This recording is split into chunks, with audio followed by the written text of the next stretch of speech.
Tonight, as you let your body grow heavy and your breath slow, we will drift backward in time, far back, to a year many historians have quietly called the worst year to be alive. The year 536 AD. A year when the sun itself seemed to hide, when the sky dimmed and the world turned cold. You open your eyes into that moment, and your name is Adela. You are waking not in our modern world of lights and certainty, but in a small village tucked among the rolling hills of the Byzantine Empire, not far from the old Roman road that leads toward the great city of Constantinople. The morning should be bright with golden light, but as you sit up on your straw-filled pallet, you notice something strange.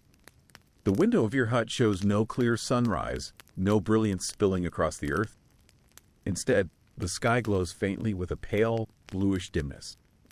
It feels like dawn has hesitated, caught halfway, and will not move forward. You rub your eyes, thinking perhaps you rose too early. Perhaps the sun will soon break through. Yet the light does not change. You wait, you hope. But as the minutes slip by, the shadows inside your little hut remain stubborn, and the day never truly begins. Your hut itself is simple, as every home in your village is. The walls are made of wattle and daub, thin strips of wood bound together and plastered with clay and straw. The thatched roof bends low, keeping out most rain, though, on stormy nights it leaks in little rivulets that creep down the walls. The floor beneath you is just packed earth, softened by straw that you change when it grows too soiled. The air smells faintly of smoke from the central hearth. There is no chimney, no easy escape for the haze. Instead, the smoke drifts lazily upward and seeps through the thatch above. Beside the fire pit, your most valuable possession rests, an iron pot, blackened with years of use, passed down through generations. Without it, meals would be nearly impossible. This small space is your whole world. You share it with your husband Marcus, strong and steady, your 10-year-old son Lucius, your bright-eyed little Livia who has just turned 6, and your elderly mother, whose hands are twisted with age but still capable of spinning wool and tending to the children when you are away in the fields. This morning, the air feels heavier than usual. You push aside the rough cloth that serves as your door and step outside. The village is waking, though slowly, cautiously. Neighbors emerge from their huts, faces turned toward the sky. Helena, the weaver who lives next to you, whispers softly, her voice carrying both awe and fear. The sun, it looks as pale as a winter moon. You follow her gaze. She is right. The sun, once golden and strong, is now nothing more than a dim circle, veiled and weak. It casts no warmth, no comfort. The fields lie in shadow, the barley and wheat trembling in the strange half-light. A knot of worry tightens in your stomach. You think of your family, of the harvests you depend on. Without sunlight, crops cannot grow. And without crops, there will be no food when the cold months return. Trying to calm yourself, and perhaps Helena too, you murmur, maybe it's only smoke from a distant fire. But as the days pass, the twilight never lifts. Not today, not tomorrow, not the next. Within a week, the village carries the weight of dread like an invisible burden. The older folk mutter about signs from God, about omens in the end of days. Children grow quiet, sensing their parents' unease. And each morning, when you step outside, the same dim light greets you, unchanged, unyielding. Still, you remind yourself of the good. Your family has grain stored from last year's harvest. Sacks of barley and wheat, beans dried for the winter, fruit carefully preserved. You are luckier than some, yet the truth is clear in your heart. These stores were never meant to replace a harvest, only to carry you through until the next. If the fields do not grow, your food will dwindle. Marcus returns from the fields one evening, his face drawn. The ears are forming, he says quietly, but they are thin. If the sun does not return soon, the yield will be less than half. That night, you lie awake on your straw pallet, your children curled close beside you. The air smells of smoke and earth, the dim glow outside unchanged even in dreams. What if the sun never comes back? You whisper to Marcus in the darkness. His hand finds yours beneath the woolen blanket. His voice is steady, but you can hear the doubt beneath it. It will. It must. The days blur into weeks, and summer passes without warmth. Morning frost gathers on the ground in June, something you have never seen before. Fruit trees drop their unripe burdens. The vegetables in your garden, cabbages, onions, turnips, remain stunted and pale. In the village, fear grows heavy. A meeting is called in the small wooden church at the center of the clearing. The headman, Titus, speaks in a low voice, his face grave in the flickering candlelight. The harvest will be poor. We must conserve what we have and prepare for winter. Father Powis, the priest, raises his hands. We must also pray, he says. God has sent us this trial, and only through prayer and penance may we find mercy. That night, back in your hut, you lie in the smoky dark, listening to the soft breaths of your children. Marcus's hand rests in yours. The world feels fragile, uncertain. Yet even as fear curls in your chest, you close your eyes and whisper a prayer of your own, that the sun will one day shine again. And as sleep pulls you down, the thought lingers like a fragile flame in the endless dimness. No darkness lasts forever. The days drift onward, slow and heavy, like a dream that refuses to end. Summer should be here now. It should be a season of warmth, of buzzing insects, of tall barley swaying golden in the sun. But instead, the mornings are chilled. Sometimes, when you step outside, you find frost glittering across the ground, as if winter itself has crept back in secret. The crops stand stunted. Their green is faint, their growth reluctant. The cabbages are pale and small, the onions thin, the turnips twisted. The fruit trees, which blossomed with promise before the sky dimmed, now drop their fruit too early, small, bitter knobs that will never ripen. Your neighbors speak of almonds. The old mutter that the end of days is near. The younger ones, like Marcus and Helena, speak in hushed voices of survival. One evening, Marcus comes back from the fields with shadows in his eyes. He sets down his tools and sits heavily on the wooden stool near the hearth. The ears of grain are forming, he says, but they are thin. Even if the sun returns tomorrow, we will not see a full harvest. You feel the weight of his words sink into your heart, but you answer softly, we will manage. We must. That night, you lie beside him, listening to the steady breaths of your children and the soft crackle of the hearth fire. You whisper, what if the sun never comes back? His hand finds yours in the dark. His voice is steady, but softer than usual. It will, he says. It must. Yet even in the stillness, you hear the shadow of doubt. The weeks move on. The strange twilight never lifts. And then autumn comes too early. The harvest is meager, as everyone feared. Less than half of what should have been gathered. Enough to keep alive, perhaps, but not enough for comfort. The grain is stored away with care, counted and divided. The village knows it must be stretched, must last through a winter that promises to be long. Titus, the headman, gathers everyone in the small wooden church. His voice is low, solemn, the flickering tallow candles casting shadows across worried faces. We must conserve what we have, he says. No feasts, no waste. Every seed is precious. Father Powis raises his hands in the dim light. Pray, he says simply. God is testing us. Only through prayer will we find mercy. You leave the meeting with a chill deeper than the air outside. The village is united in fear, but not in hope. Each family will do what it must. Each mother, like you, will count each handful of grain, each crust of bread, and wonder if it will be enough. Winter comes early. Heavy snow falls before the ground has truly hardened. The winds howl through the thatch of your roof, stealing warmth, making your children huddle closer against you at night. Food grows scarce more quickly than you expected. Little Lydia sometimes cries from hunger, her small hands clutching your dress as if you could fill her belly by wool alone. Your mother gives up part of her portion for the children, her lined face calm but pale. You forage in the frozen woods for whatever you can find. Nuts missed by the squirrels, berries bitter with frost, even strips of tree bark that can be dried and ground into a rough flour. But the nights stretch long, and hunger grows deeper. And then the first deaths come. Old Cato, who lived at the edge of the village, is found frozen in his bed. Then the blacksmith's twin toddlers fall ill, their tiny bodies unable to withstand the hunger and the cold. The ground is too frozen to dig a grave, so the bodies are laid in a storehouse until spring. The grief hangs heavy over the village, like the dim sky itself. And then the wolves come. Hunger has driven them close. Their howls echo in the night, low and haunting. Marcus and the other men take turns standing guard, carrying torches and spears. Yet one morning, you wake to find 3 of Ducius the herder's sheep gone. their blood staining the snow. The village grows restless. Helena whispers to you one day, her breath forming mist in the cold air. We should leave. Go south, where it must be warmer. There must be places where the sun still shines. But you shake your head slowly. And go where? The roads are dangerous. And if this is the end of days, there is nowhere to hide. Helena has no answer. You return to your hut, to the thin rations, to your family's tired faces. You feel despair creeping close, but you push it back. You remember Marcus's words. It will return. It must.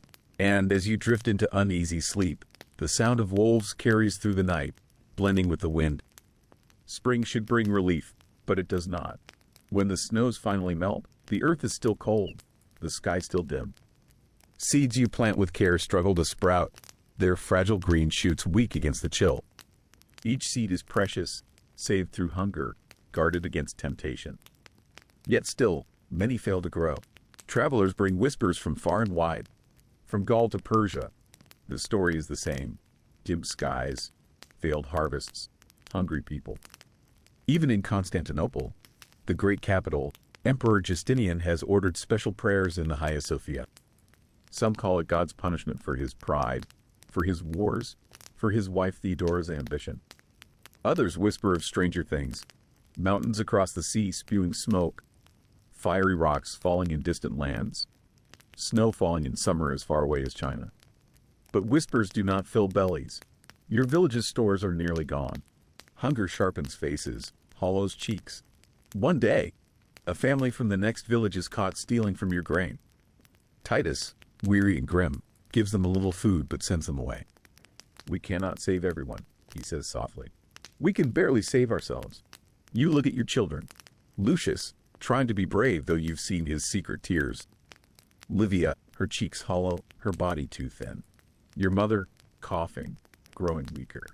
Even Marcus, once so strong, now moves with slower steps, his face lined with worry. And still, the sun does not return.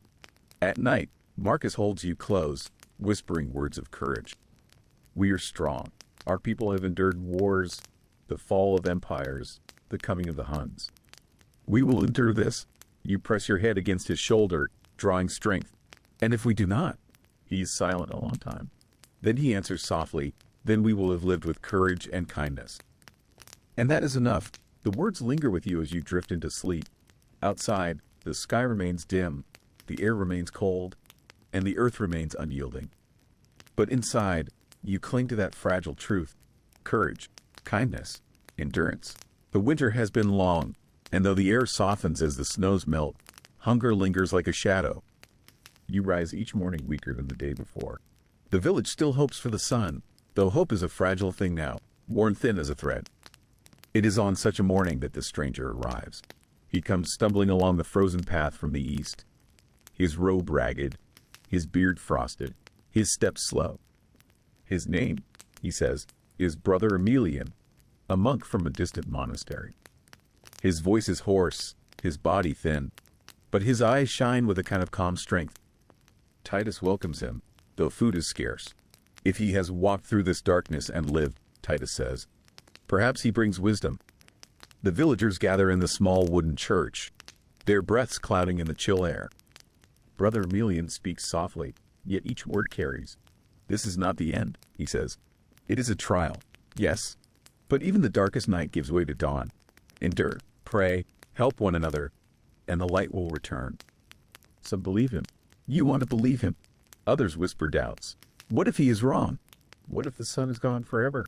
But that night, as your family sits by the dim glow of the hearth, Marcus says, his words gave me strength. For the first time in many months, I felt, not hope, perhaps, but steadiness. You nod, holding the children close. Even the smallest flicker of comfort is a gift.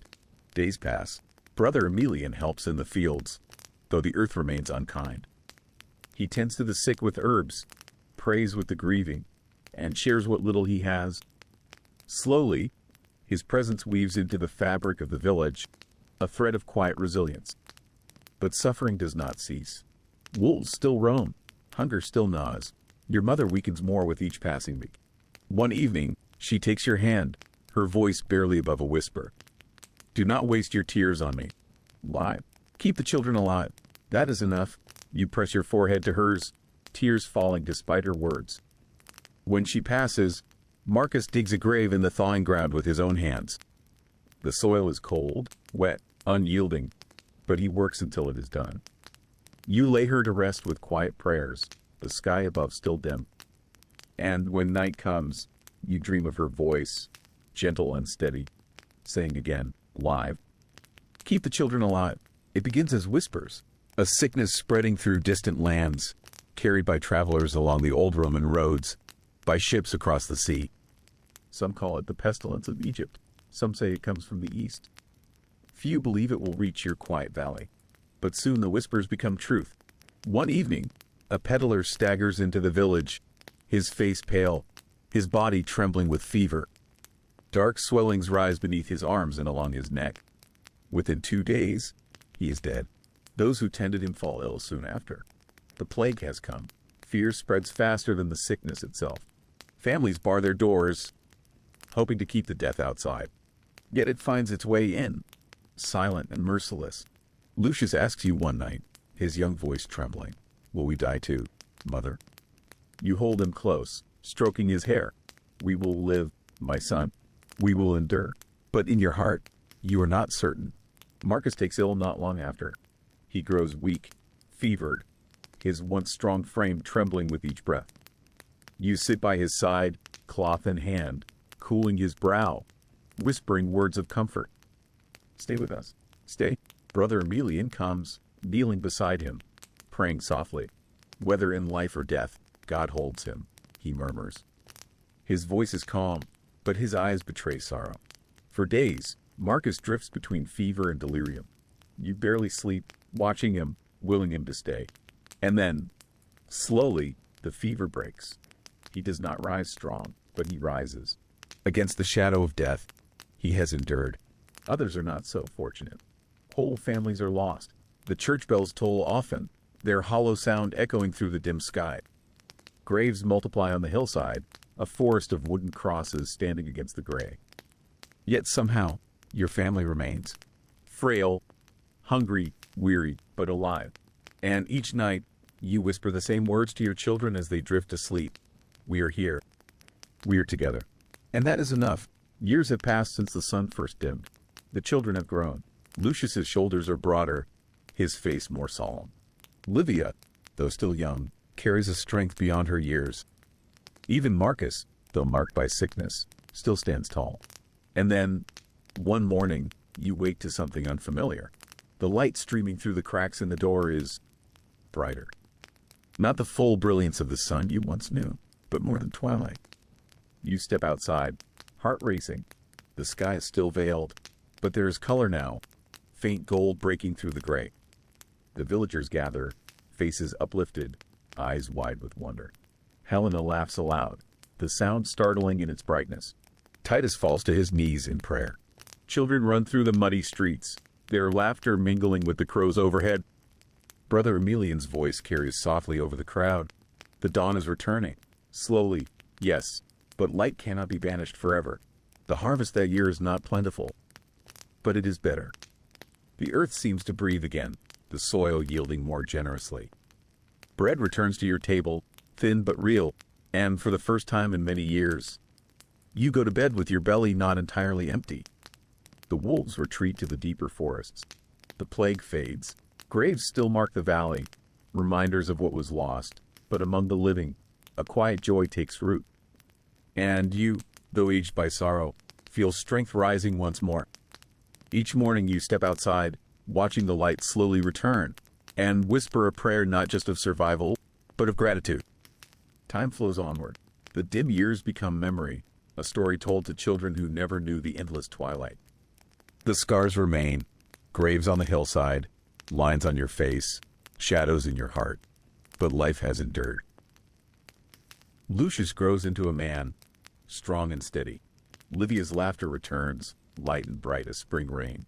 Marcus, though slower now, walks each day to the fields, his hand warm in yours as you go together. Brother Emilian remains in the village, a quiet presence of prayer and care. Titus, older and weary, still leads with a steady hand. Helena, though changed by grief, still smiles when the light strikes her hair. And you, who once feared each day would be the last, find yourself marveling at the simple miracle of another dawn. One evening, as the sun sets in true brilliance for the first time in many years, you sit with your family outside your home. The sky is painted gold and crimson, the air warm, the earth rich with the smell of growth. You whisper to yourself, "We lived," and the words carry not only sorrow, but peace. The year is heavy with shadows. Once, your village had been filled with sound, children laughing, the calls of merchants, the ringing of bells on holy days. But now, the air itself feels muted. You, Adela, open your eyes to a morning that carries no joy. The world has changed, and nothing feels certain. Beside you is Marcus, your brother, older and strong, though the weight of these dark days has carved new lines into his face. He speaks less than before. His strength is not only of the body but of spirit, yet even spirits falter when surrounded by loss. The plague has swept across lands near and far, leaving silence in its wake, as if it steals not only lives but the very voices of those who survive. You rise from your bed slowly, each movement heavy. The hut is bare, the fire in the hearth has long gone out. Your mother, once full of warmth and laughter, now lies in her own silence, her body frail. You care for her as best you can, though her breath grows weaker with each passing night. Marcus places a hand on your shoulder. "We will endure this," he whispers, though his tone carries both hope and fear. He reminds you of your ancestors, how they survived the fall of Rome, the chaos of invading tribes, and the endless winters of hunger. His words are meant to give strength, though you both know the truth. Survival now is as uncertain as the rising of tomorrow's sun. The village outside is scattered. Homes stand empty, doors left open, as if their owners simply vanished into the mist. You see few faces, only hollow eyes that look back with the same quiet dread you feel inside. Yet you breathe, and Marcus breathes. That alone feels like defiance against the dark tide. The days stretch into weeks, and hunger becomes your constant companion. The fields, once golden with grain, now lie untended. Weeds rise where food should grow. Even the animals, once plentiful, seem to sense the sickness that has stolen so many lives. They are fewer now, harder to find. You, Adela, walk with Marcus into the woods in search of something, anything, to eat. The air smells of damp earth and pine. Each step crunches softly beneath your feet, a reminder of the silence. Birds that once filled these forests with song are scarce, as if they too have fled the sickness. Marcus carries a small axe, though his arms are thinner than they were months ago. He searches with quiet determination, refusing to let despair overtake him. "We must eat," he says simply. And so you search together. Sometimes you find berries, sometimes roots, sometimes nothing at all. At night, the hunger gnaws at you like a restless spirit. Your stomach twists, your body weak. Yet Marcus speaks of endurance, of strength, of how those before you survived greater darkness. His voice is steady, and though you know his words cannot fill your belly, they feed something else, the fragile spark of hope. Your mother, though, grows weaker. Her eyes, once bright, now drift as if between this world and the next. You feed her what little you can, pressing bread softened in water against her lips. She swallows slowly, but you see the shadow in her gaze. You know what is coming, though you do not say it aloud. The day arrives when your mother does not wake. Her breath is gone. Her body lies still. For a moment, the world itself seems to stop. Marcus kneels beside her, his hand upon hers, his face carved with grief he cannot speak. You, Adela, sit in silence, tears running down your cheeks. There are no words for such a moment, only the weight of loss pressing against your chest until you can hardly breathe. There is no priest to guide the burial, no church bells to toll. The plague has scattered them all. It is only you and Marcus who carry her to the earth. You dig with hands blistered and raw, the soil damp and heavy. Each strike of the spade is a prayer, each shovelful of earth a memory of her love. When at last she rests beneath the ground, Marcus whispers, she is free of this suffering. You nod, though your heart aches. The hut feels colder without her presence. Her voice, her touch, her warmth, all gone. Yet you cannot stop. The days demand endurance. That night, you lie awake beside Marcus, listening to the faint howl of wolves in the distance. You feel the darkness pressing against your fragile walls, and for the first time, you wonder if survival is truly possible. Still, you cling to your brother's words. We will endure. Not all is lost. In time, you discover that others have survived, too. Helena returns from a neighboring village, her face thin but her spirit unbroken. She brings with her small bundles of dried herbs, gathered by monks who still wander in service of the suffering. Their presence feels like a miracle. Robed men moving quietly through the land, offering food, prayers, and hope. With them comes bread, rough and heavy, but filling. For the first time in many days, you eat until your stomach no longer aches. The monks speak softly of endurance, of how God watches even in these darkest hours. You are not sure if you believe them, but their words soothe like a lullaby. Helena sits with you one evening by the dim fire. We are not alone, she says, placing her hand over yours. Even in this shadow, there are threads of light. Marcus listens, his face still stern, though you can see the flicker of hope in his eyes. He, too, feels the strength of companionship, of knowing that survival is not yours alone to bear. The seasons turn slowly. The bitter chill of winter fades, replaced by the cautious warmth of spring. With it comes new growth, green shoots pushing through the soil, fragile yet unbroken.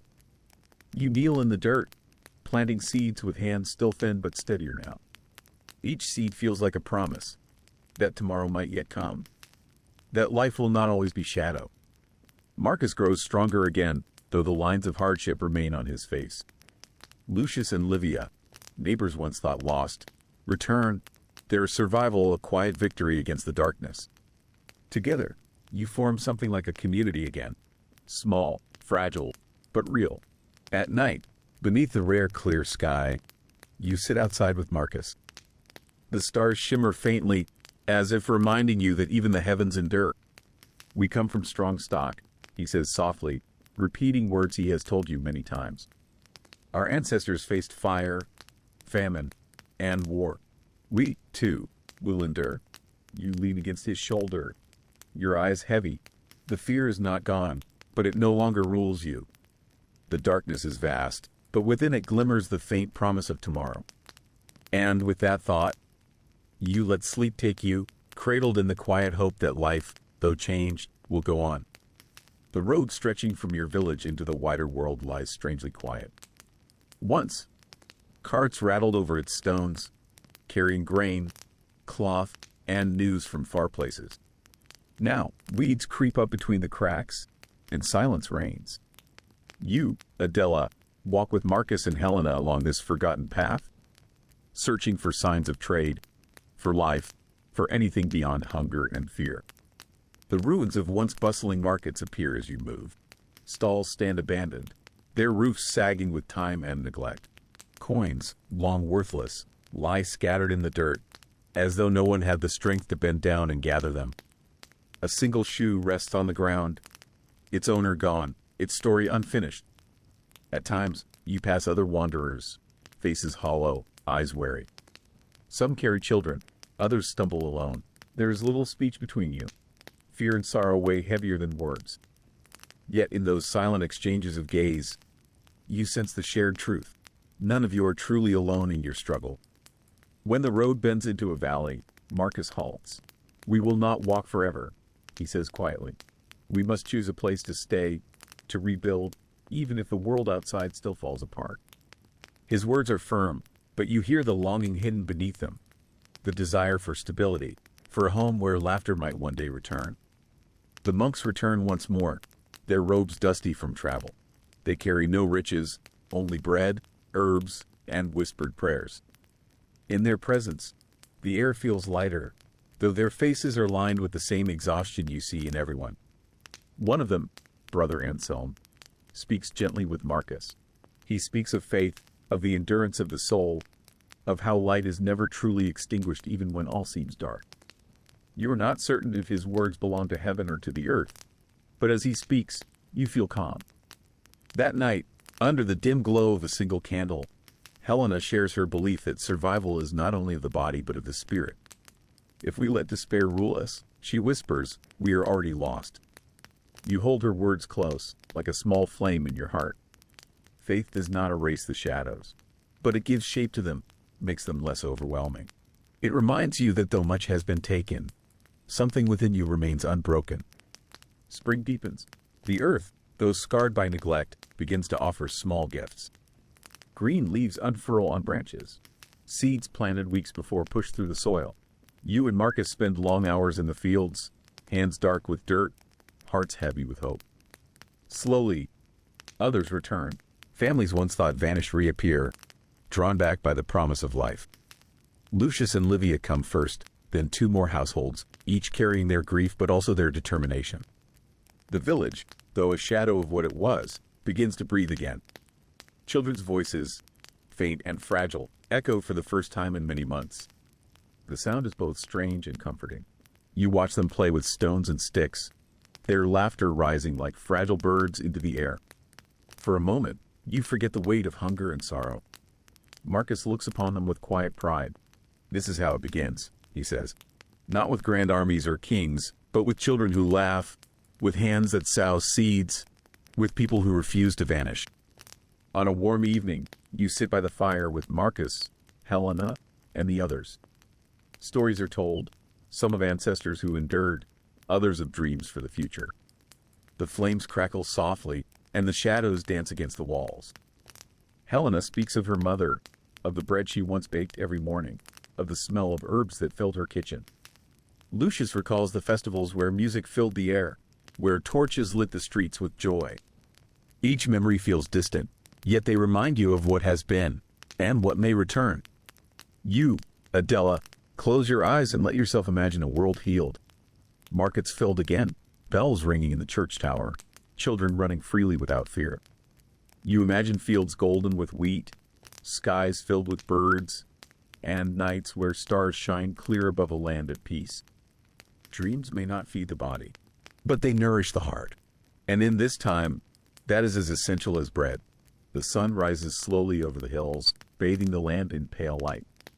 For the first time in many months, you feel not dread, but something gentler, something like anticipation.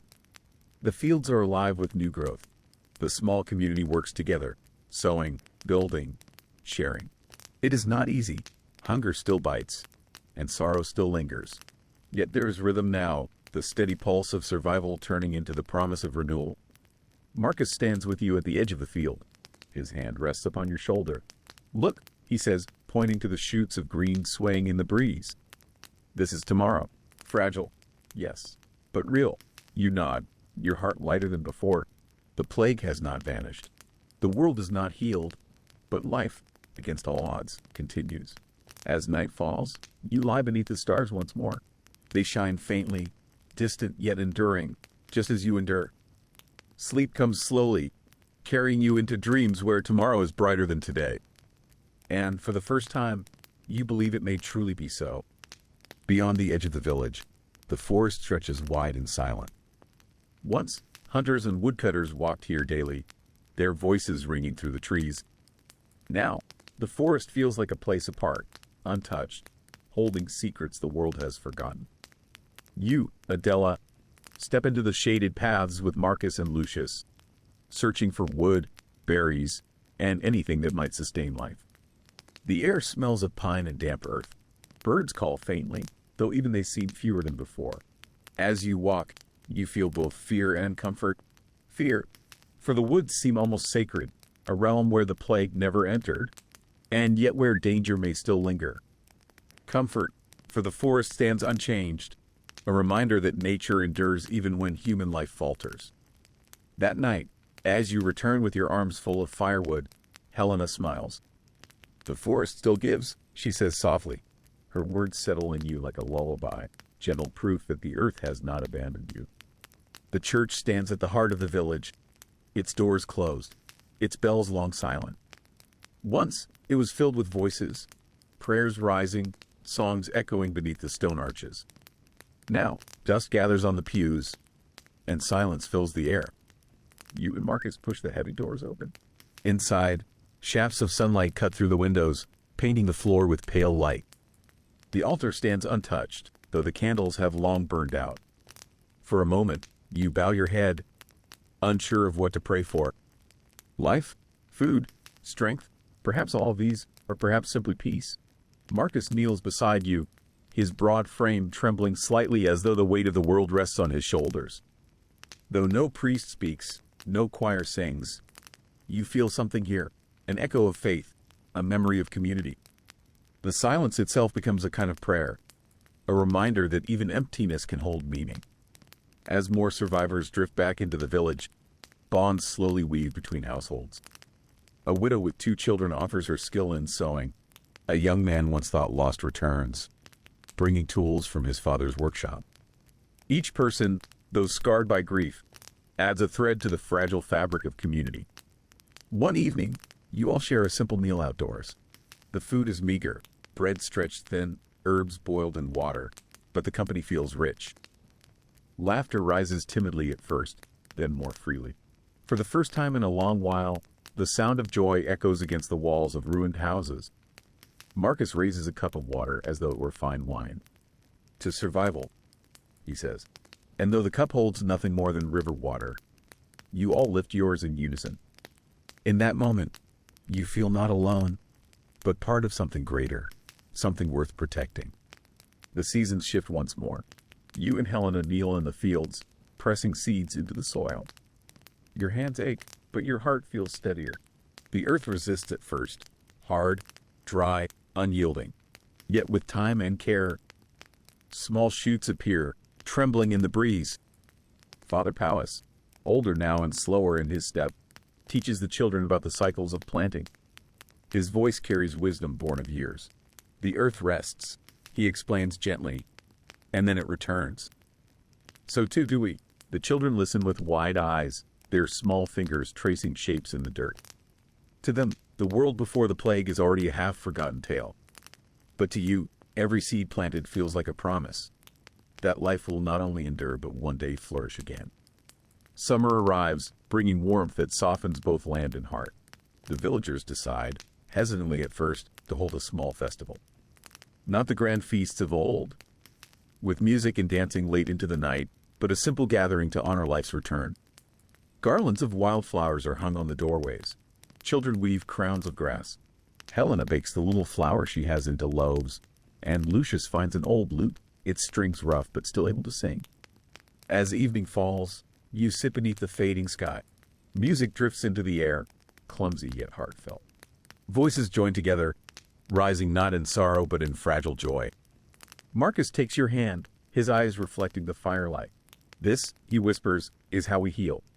Slowly, gently, together. The stars appear above, steady and timeless. For the first time, the village feels alive again. Not whole, not as it once was, but alive enough to dream of tomorrow. The nights grow quieter, though silence no longer feels so heavy. Yet memory lingers like a shadow.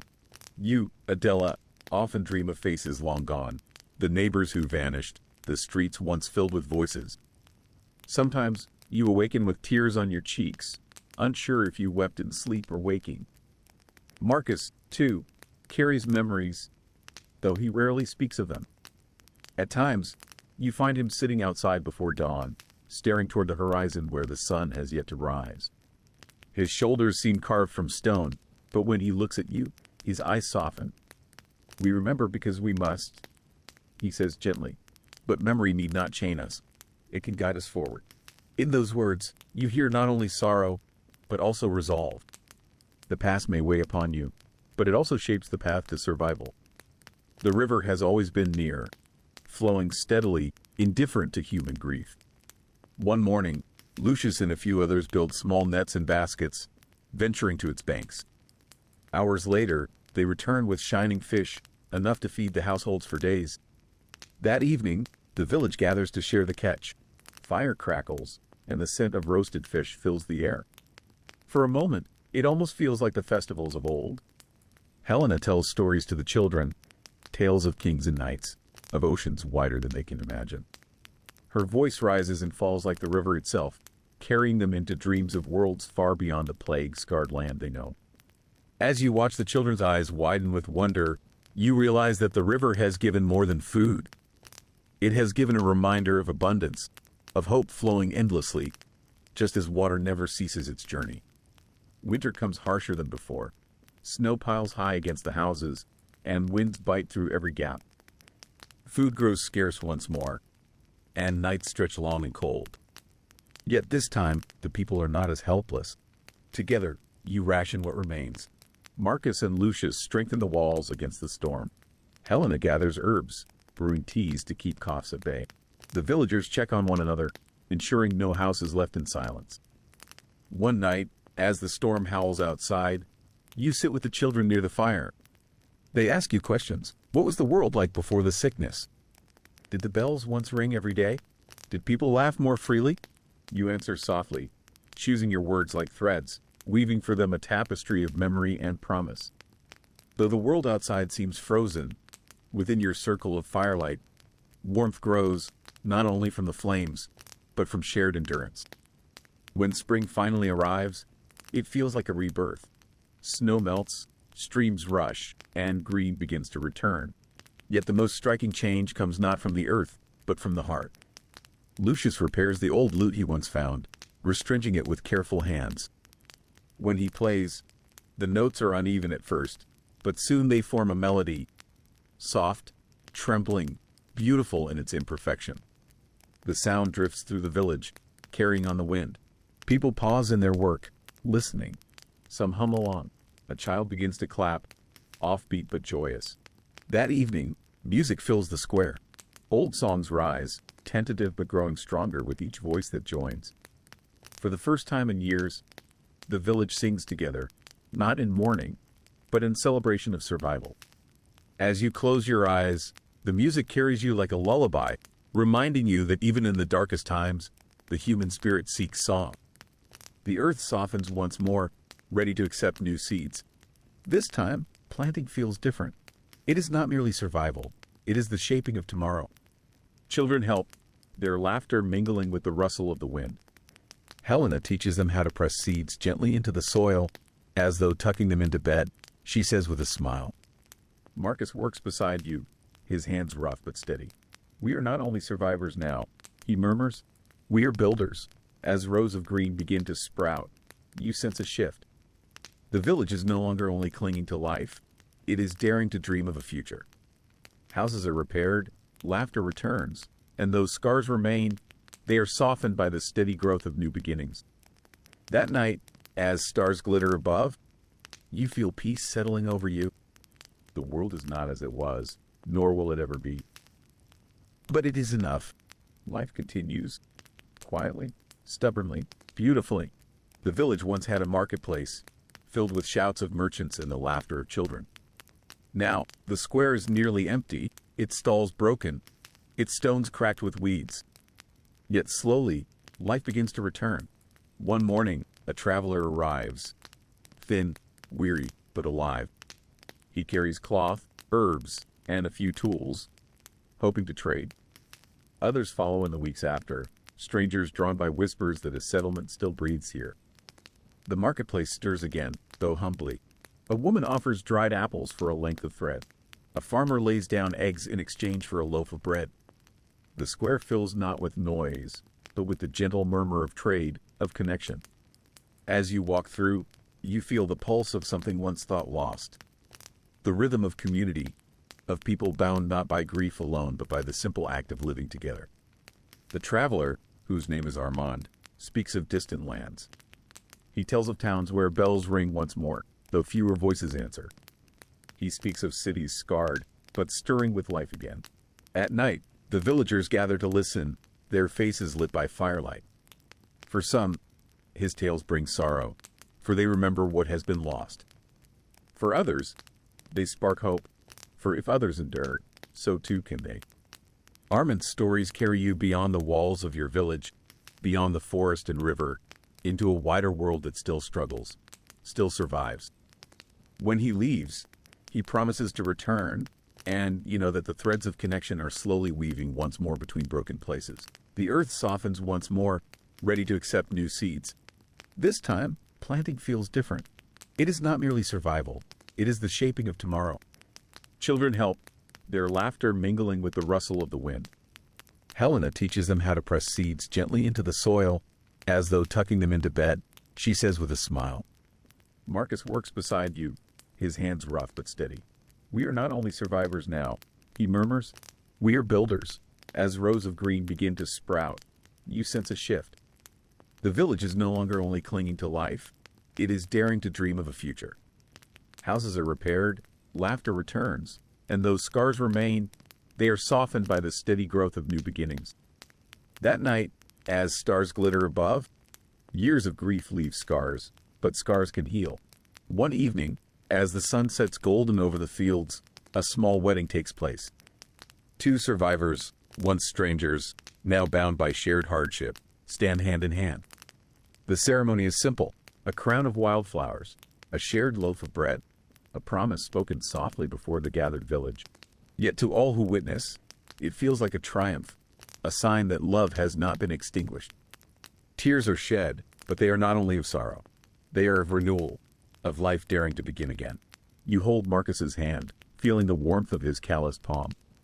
In that moment, you know that healing is not forgetting, it is remembering, and still choosing to love. The seasons pass, and each year grows easier than the last. Crops rise taller, houses stand stronger, laughter echoes longer.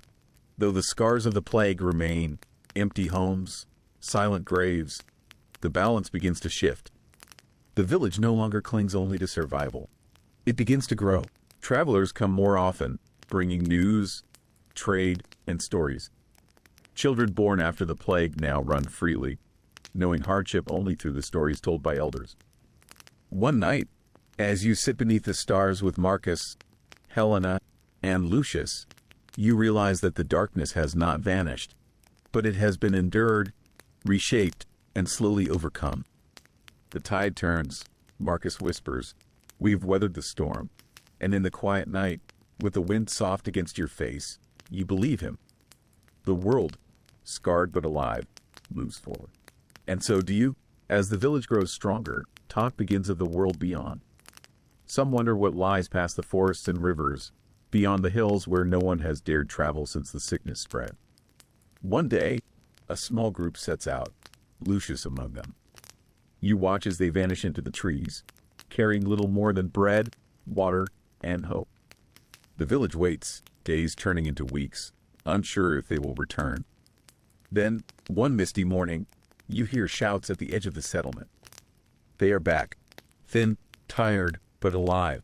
They bring word of another village, smaller than yours, struggling but still alive.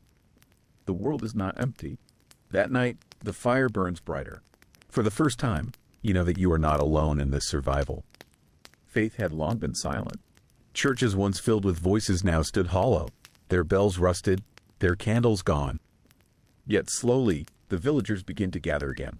Not as before, with grand ceremonies, but simply standing together in quiet prayer or in silence, heads bowed. Some pray to God, others simply to memory, to the strength of ancestors who endured before. Helena lights a single candle in the old chapel. The flame flickers uncertainly at first, then steadies. People add their own candles until the room glows warm again. In that light, you feel something stir. Not the certainty of the past, but a gentler faith that life continues, that love endures, that even in ruin, light can be kindled once more. Another wanderer arrives, a woman carrying seeds wrapped carefully in cloth. She has walked many miles, trading small gifts for shelter, hoping to see the land bloom again. She shares her seeds freely, beans, barley, herbs long forgotten. In return, the village offers food, rest, and a place by the fire. Together, you plant her seeds, your hands pressing life into the soil. Weeks later, green shoots rise, stronger, healthier, richer than before. The earth, though scarred, remembers how to give. The wanderer moves on, but her gift remains. Each harvest that follows carries her memory, a reminder that strangers can bring not only stories, but also renewal. Years pass quietly, marked by planting and harvest, by winter and thaw. The children born after the plague now grow into youth. They have never known the crowded cities, the endless toll of bells. Their memories are shaped instead by resilience, by rebuilding. They climb trees, run through fields, and play by the riverbanks. Their laughter carries across the village like music. They are living proof that the world, though scarred, is not broken. One evening, as the sky glows soft with twilight, a child asks you, "What was it like before?" You pause, then smile gently. "Different," you say. "But what matters is what we make now." And in their eyes, bright and eager, you see the true dawn, the future carried not by memory, but by possibility. Time softens the edges of sorrow. Graves are tended with care, but no longer with despair. Instead, flowers grow there, bright against the stone. Marcus's hair turns silver, his face lined with years of labor and love. Yet his strength endures, steady as ever. Helena still guides the young with her calm wisdom, while Lucius teaches them songs and stories. And you, Adela, find yourself at peace. The world will never return to what it once was, but it has become something new. Fragile, imperfect, but deeply alive. One night, as the stars shimmer above, Marcus takes your hand. "We endured," he whispers, "and what we leave behind will endure too." You close your eyes, letting the night cradle you. The plague once sought to silence life, yet here you are, a part of its quiet, stubborn legacy. The village, once bound only by survival, now finds room for celebration. A festival is born, not of wealth or grandeur, but of memory. On the first day of summer, people gather in the square. They place flowers at the graves, light lanterns that drift into the night sky, and share stories of those they lost. But alongside sorrow, there is joy. Children dance, bread is shared, music fills the air. The festival becomes not a mourning, but a bridge between past and future, between grief and gratitude. In the glow of lanterns, you feel a truth settle within you. Remembrance does not chain you to sorrow. It allows love to live again, carried forward with every smile, every story retold. One morning, faint but clear, a sound drifts across the hills, the toll of bells. For years, silence ruled the land. Now, a village far away dares to let its bells ring again. The sound reaches you like a whisper of hope. Marcus pauses in his work. Helena looks up from her garden. Children tilt their heads in wonder. The bells speak of survival beyond your walls, of voices that still gather, of faith not lost. Their echo lingers long after the sound fades, a reminder that the world beyond is awakening. Slowly, stubbornly, just as you have. Not all who arrive bring comfort. One autumn, a stranger stumbles into the village, gaunt and feverish. His words are heavy.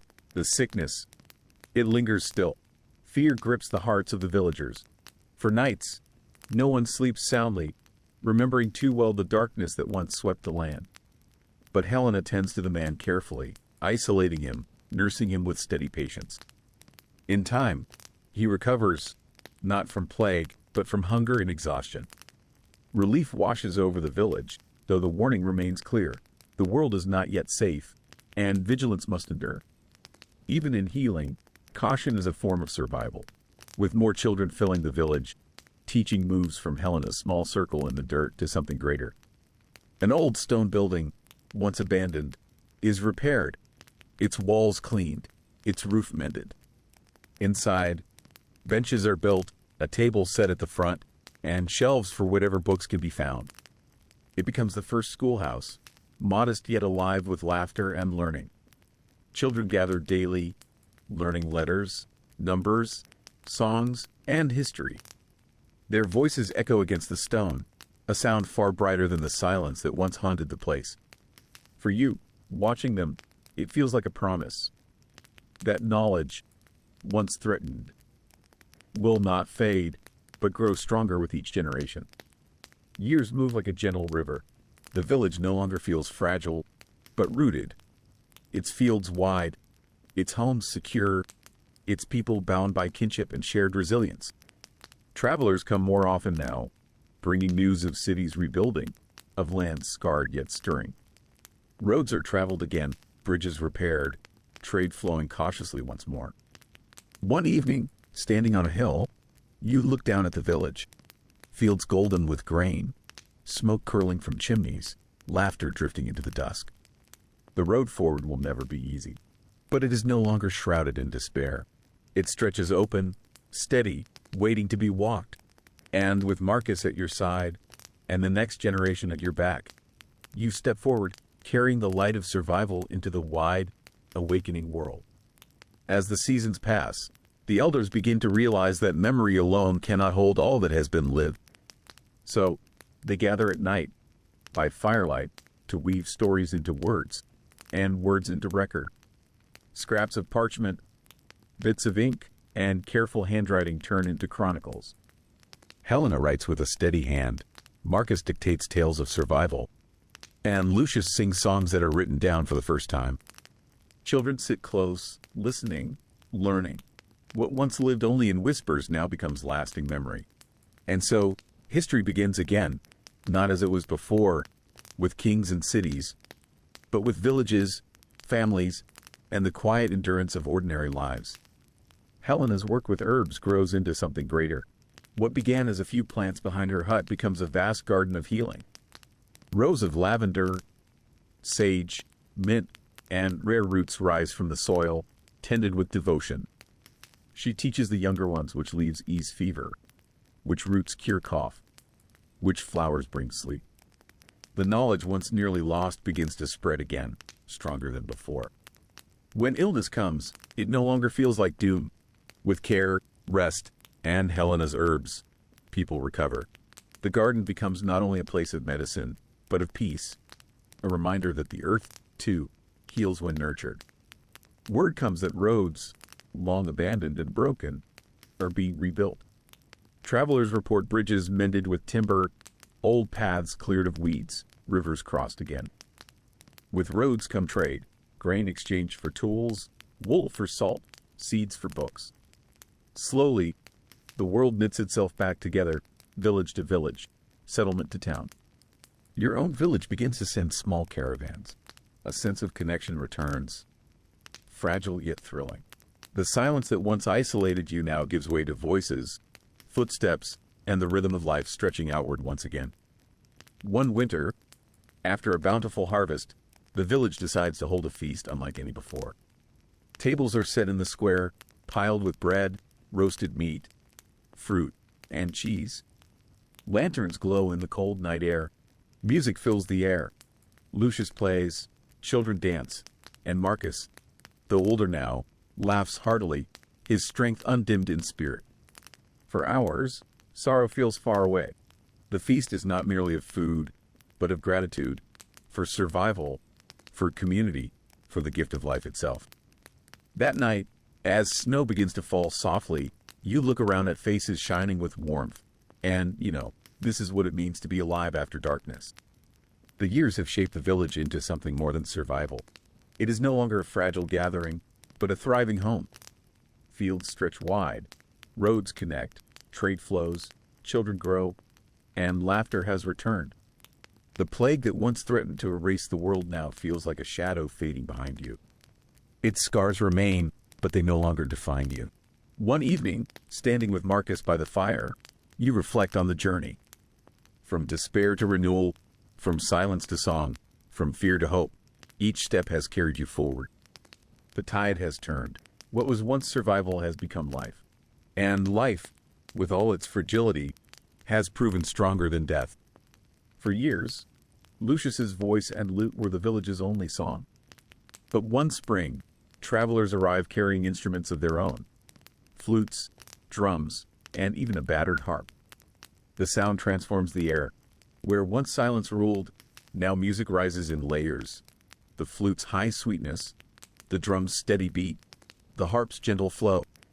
Children clap, elders smile, and Marcus leans close to you, whispering, the world remembers how to sing again. Music, lost for so long, returns as though it had only been sleeping, waiting for human hands to call it back. Time has passed, quietly but surely. Children who once clung to their mother's skirts now walk tall, tending fields and carrying tools. Babies born in the shadow of sorrow now run laughing in the sun.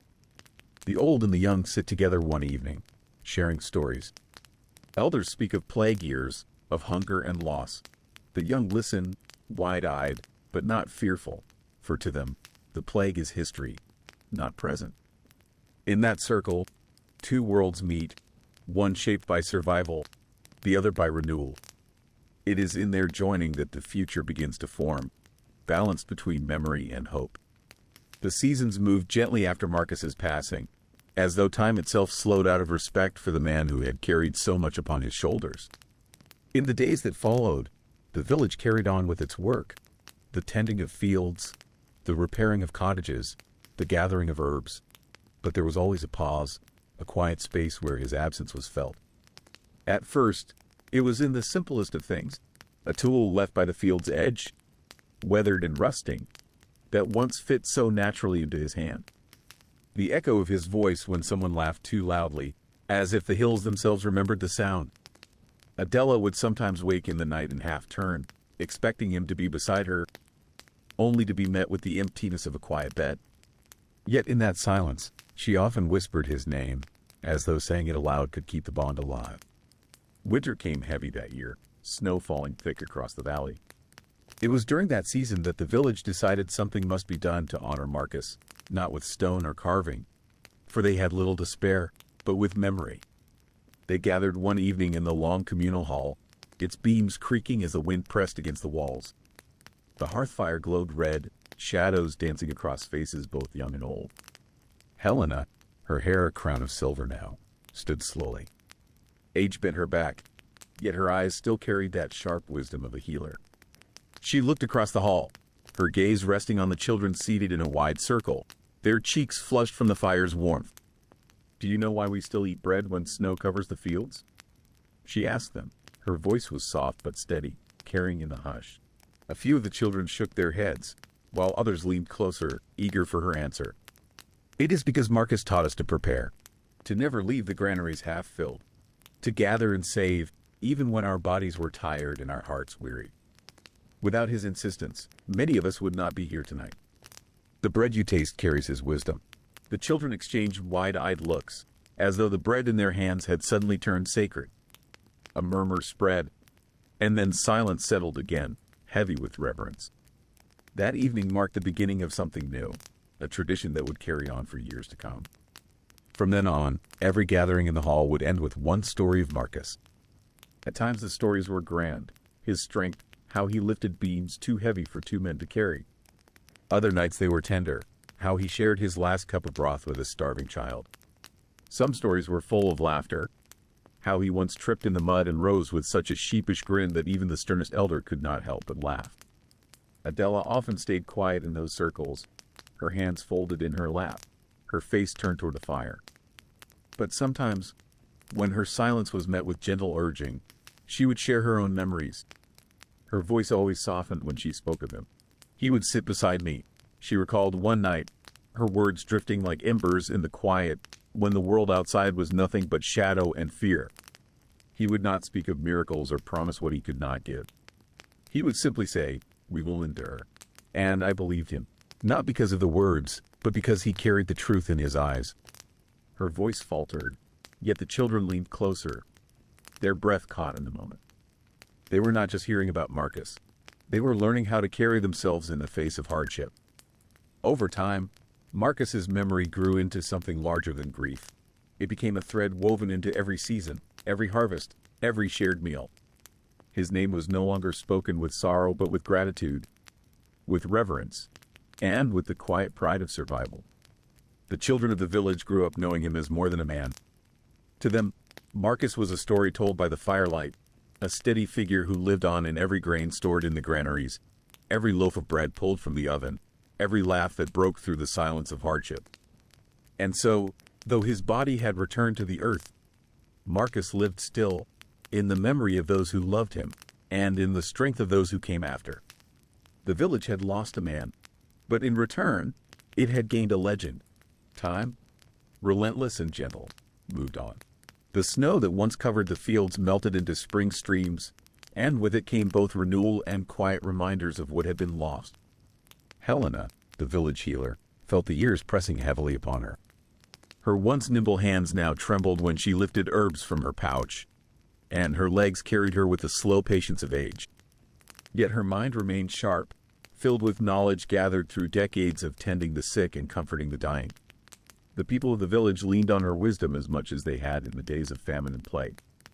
Mothers still brought their fevered children to her, eyes anxious, waiting for her to mix powders into warm broth. Men still came to her with cuts from the fields or fevers that left them shivering through the night. Helena never refused, though the work drained her more than it once had. In the evenings, she sat near the hearth, her lap filled with bundles of dried roots, leaves, and berries. Around her gathered the younger women and even some of the older children, listening intently as she named each plant. "This," she would say, holding up a slender stalk of yarrow, "stops bleeding when pressed into wounds. It is not strong, but it can save a life if you act quickly."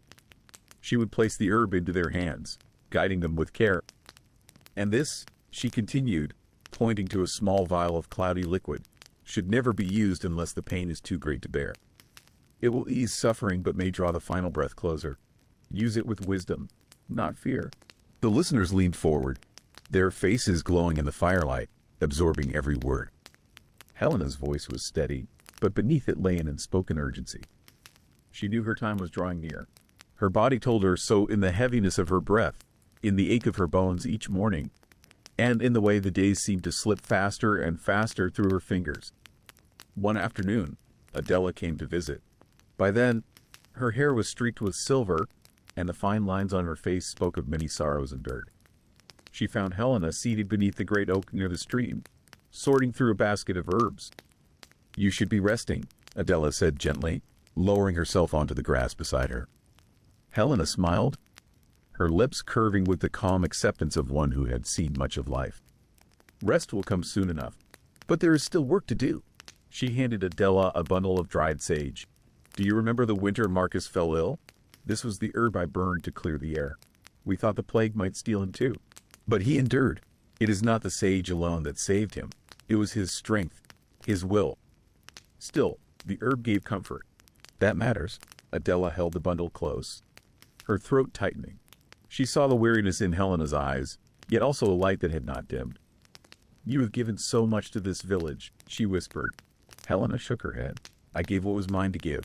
That is all any of us can do." As spring deepened into summer, Helena's strength waned. She no longer walked far from her hut, and the villagers often came to her instead. They brought gifts of bread, of milk, of flowers gathered from the meadow, tokens of gratitude for all she had done. Children pressed wild daisies into her hands, and she smiled at them with a warmth that lingered even as her body weakened. One evening, sensing her time was near, Helena gathered those she had taught. Her voice trembled now, but she spoke with clear purpose. "You've learned the herbs. You know their names, their power, their dangers. But hear this, healing is not only in roots and leaves. It is in kindness, in listening, in giving hope when all else seems lost. Do not forget that. Medicine without compassion is nothing." Tears shone in the eyes of those gathered. They promised her they would remember. Within a fortnight, Helena passed quietly in her sleep. The village mourned deeply, for she had been their guide through sickness and sorrow, a constant presence when the world was darkest. Yet in her death, she left behind more than grief. She left a legacy of knowledge, of healing, of compassion. At her burial, the air was still and heavy with summer warmth. Adela stood among the mourners, clutching the bundle of sage Helena had given her. When the earth was laid over Helena's resting place, Adela scattered the dried leaves upon it. A sweet, earthy fragrance rose into the air, drifting through the crowd like a final blessing. And so Helena's gift endured, not only in the herbs pressed into careful hands, but in the spirit she instilled within her people, the knowledge that healing was more than skill. It was an act of love. Seasons turned, and with them, the rhythm of village life deepened into something steady, almost sacred. After the passing of Marcus and Helena, the people felt a quiet responsibility pressing on their shoulders, not only to survive, but to carry forward the wisdom left behind. It was the children who gave the village its brightest hope. They ran barefoot through the fields where plague once claimed lives, their laughter echoing like bells across the valley. Where there had once been silence and mourning, there was now the shrill cry of play, the sound of wooden toys clattering on stone. and the warm songs of lullabies drifting from cottages. Adela, though older now, often found herself pausing in her work to watch them. She would sit on a bench by the well, her hands folded, eyes softening as she saw little ones chasing one another in the sunlight. Some bore the features of those long gone. Marcus's strong jaw reflected in a boy's smile, or Helena's bright eyes in a girl who gathered herbs with curiosity. One summer evening, as shadows lengthened and the air grew heavy with the scent of hay, Adela gathered the children around her. They sat cross-legged in a circle, faces glowing in the orange light of the fire. "Tell us a story," one of the youngest demanded, his voice high and eager. Adela smiled. "Very well. But this is not only a story. It is your history." The children leaned forward, waiting. She spoke of a time when the world was cloaked in fear, when bells tolled for the dead, and silence hung in empty streets. She told them of how their ancestors endured, how they farmed the land even when their strength was failing, how they shared bread when there was barely enough for one. "Remember this," she said softly, her voice carrying a gentle firmness. "The strength you see in your parents, in each other, is not new. It was given to you by those who came before, by Marcus, who would not give up, by Helena, who healed with both hands and heart, and by many whose names you may never know." The children listened with wide eyes. Some trembled at the thought of such darkness, while others clutched each other's hands as if to promise they would never face it alone. When she finished, one little girl asked, "But will it ever come again?" The sickness, the hunger, the fire crackled. Adela took a long breath before answering. "No one can promise that the world will never bring sorrow again. But I promise you this, you will not face it unprepared. You carry within you all that we have learned. You will know how to endure." There was silence. And then, slowly, the children nodded. They understood in a way deeper than words. As the years rolled forward, these children grew. They tended fields, learned songs, gathered herbs, built homes. Some left to find new lands, carrying with them the tales of survival. Others stayed, their roots digging deep into the same soil that had once been watered with grief. At every festival, they repeated the stories, not as burdens but as blessings. They laughed as they spoke of Marcus's stubborn strength. They smiled at the memory of Helena's gentle scolding, and they carried Adela's voice in their hearts. The village that had once been scarred by plague now thrived with youth. In the voices of children, in their footsteps across the fields, in their curiosity and courage, the proof of survival lived on.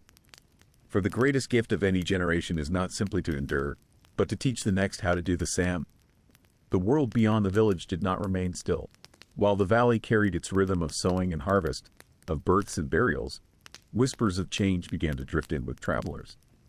Roads that had once fallen silent during the plague were busy again. Merchants returned with carts full of salt, cloth, and strange spices. Messengers carried tales of kings and wars, of cities rebuilding themselves from ruin. For many in the village, these stories felt distant, like echoes from another world. Yet slowly, change began to touch even the quiet fields they called home. It began with the market, where once barter was the only way. Grain for cloth, wool for salt, coins began to flow again. A handful of silver could now buy what once took days of labor. To the younger men, this seemed a wonder, but to the elders, it was unsettling. Adela, now moving slower with each year, watched these shifts with thoughtful eyes. She had lived long enough to see both famine and feast, silence and song. Sitting on her stool near the doorway of her home, she told the younger ones, "Money is a tool, nothing more. Do not let it rule you. Remember the winters when no coin could buy what was needed, but a neighbor's kindness could." The children listened, though their minds often drifted toward brighter dreams of distant places. Not only trade but faith, too, began to stir. Priests came more often, urging the people to return to churches that had stood empty during the plague years. Bells rang again on Sundays, their sound carrying across the valley. Some villagers found comfort in ritual, kneeling in quiet prayer. Others, remembering how priests once fled when death filled the land, kept their distance. "You must find faith where your heart leads," Adela reminded them gently. For some, it lies in the church. For others, in the soil, the rivers, the stars. All paths may carry truth. The younger generation, raised in a world where death did not stalk so closely, were more curious about the wide world. They spoke of traveling beyond the valley, of learning new trades, of seeing cities where stone towers rose higher than trees. A few even left, joining caravans that wound their way across hills and rivers. And yet, each time someone returned, they carried with them both awe and warning. I saw a market square where goods from a dozen lands were sold, one young man declared. Silks from the east, wines from the south, even books with golden pages. But his voice grew quiet as he added, I also saw beggars with nothing but rags, children thin from hunger, and soldiers dragging men away to fight wars not their own. The villagers listened carefully, weighing the marvels against the dangers. For them, the valley, though humble, remained a sanctuary carved out of struggle. Still, the signs of change crept in. Tools grew sharper as blacksmiths learned new techniques. Houses, once made of rough timber, were rebuilt in stone. Fields expanded, their furrows straighter, their harvests greater. The children who had once played barefoot in the mud now learned letters scratched onto wooden boards, taught by travelers who had seen schools beyond the valley. Adela marveled at it all. She felt pride seeing the young carry forward with confidence, but she also felt a lingering sorrow.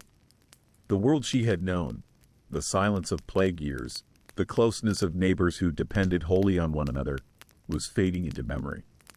One evening, sitting beneath the oak tree where she had so often found comfort, Adela spoke softly to the wind. Change is the way of life. But may they never forget the cost of what they have. And in her heart, she hoped that the story of survival, their true inheritance, would remain even as the world beyond their valley grew faster, louder, and more uncertain. For though the world was changing, the lessons carved into their bones by hardship remained steady as the earth beneath their feet. Years rolled on like the turning of a great wheel. The faces of the old gave way to the bright eyes of the young, and the village, once scarred by silence and grief, now stood as a living testament to survival. New cottages lined the fields, smoke curled from chimneys in every season, and the sound of laughter rang clearer than bells. But among the people, memory lived on. Memory was the invisible thread that bound them, an inheritance richer than gold, stronger than stone. It was passed not through written records, for few could write, but through stories whispered at the hearth, through songs sung during harvest, through the simple act of remembrance. Adela became the guardian of this memory. Bent with age, her hands trembling, her eyes clouded but still sharp with wisdom, she knew her time was nearing its end. Yet she carried no fear. Instead, she felt a quiet satisfaction, for she had seen sorrow turn to strength, despair to renewal. On a late autumn evening, when the air was crisp and the fields lay bare after harvest, the villagers gathered once more. They lit a great fire at the heart of the square, its sparks dancing against the darkening sky. Children clustered near, their cheeks flushed with warmth, while elders stood in silence, their shadows long against the flames. It was Adela who spoke first. Her voice, though soft, carried across the crowd, for all had learned to lean close when she spoke. You are the children of survivors, she began. This land remembers, even when men forget. Every stone, every tree, every furrow in the soil has seen both sorrow and joy. We live today not because the world was kind, but because we chose to endure. The people listened, rapt. Some nodded, others wept quietly. The children, wide-eyed, leaned forward, catching each word as though it were a seed to be planted deep within. She told them again of Marcus, whose strength had kept them moving when despair tempted them to stop. Of Helena, whose gentle hands had healed wounds both of flesh and spirit. Of the nameless ones, farmers, mothers, shepherds, children, who had given all they could so that life would continue. They live here, Adela said, pressing her hand to her chest, in us. So long as you speak their names, they will never die. So long as you carry their lessons, their suffering will not have been in vain. As the fire roared higher, the villagers began to sing. It was a song of no single author, woven over years, each generation adding a verse. Its words spoke of loss, of courage, of hope reborn. Voices young and old rose together, filling the night with something that felt larger than sound, larger even than memory. Adela closed her eyes. She could feel the warmth of the fire on her face, hear the voices of children blending with the deep tones of their elders. For a moment, she thought she could hear Marcus's laughter, Helena's gentle song, the voices of all who had gone before. And she smiled. In time, when her body gave out and she returned to the earth, the village mourned her not with despair but with gratitude. They laid her to rest beneath the old oak tree, the one where she had so often sat watching the seasons change. Her grave became a place of quiet pilgrimage, where children laid flowers and mothers whispered blessings. Generations later, when the world had changed beyond recognition, when cities had risen higher, when wars had raged and faded, when new plagues had come and gone, the village still stood. And still, in the evenings, as fires crackled and shadows lengthened, the people told the old stories. They told of a time of great darkness, when death seemed to rule. They told of those who refused to bow to despair, who planted seeds when hope itself seemed lost. And they told of Adela, who had carried the memory like a flame, passing it from one heart to another. The children listened, as children always do, not knowing yet how heavy such memories were, but carrying them all the same. For memory is the truest inheritance, and stories the only treasures that do not fade.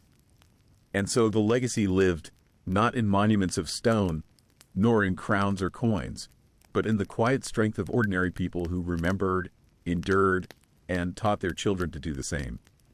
For in the end, survival was not merely the absence of death.